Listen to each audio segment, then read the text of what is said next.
Let's get on the same page so we're speaking the same language when it comes to pelvis and hip movement. This is an arched back, which would be an anterior pelvic tilt. This is a flexed lower back or a posterior pelvic tilt. Arch, flex.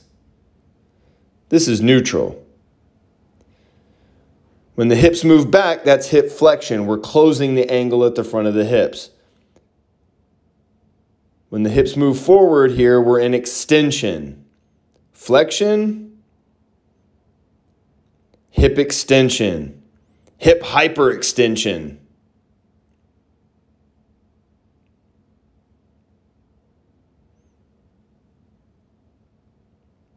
The hips also rotate. That's external rotation. This is internal rotation.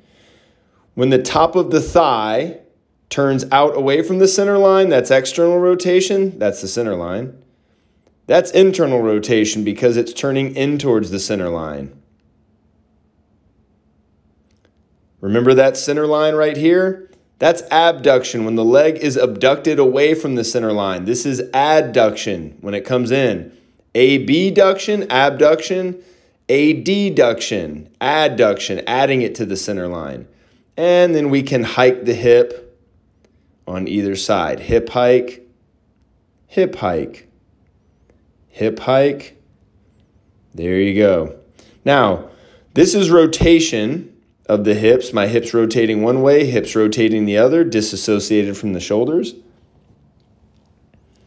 And then just remember that the hips don't always move together. So like in a split squat, my back hip is in extension, my front hip is in flexion. Let's take a look at that from the other side. Front hips in flexion, back hips in extension.